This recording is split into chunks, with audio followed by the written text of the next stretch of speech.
Let's see now some examples of exceptionally prestigious decorations which are obtained by using a combination of Grassello Di Calce and Velature by means of the use of particular tools and application techniques.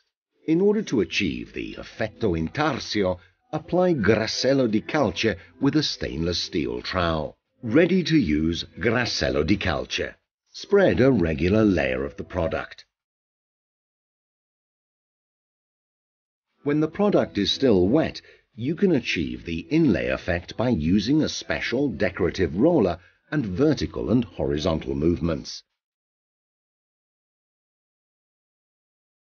When it is dry, go ahead with making the surface area more regular, using a stainless steel trowel.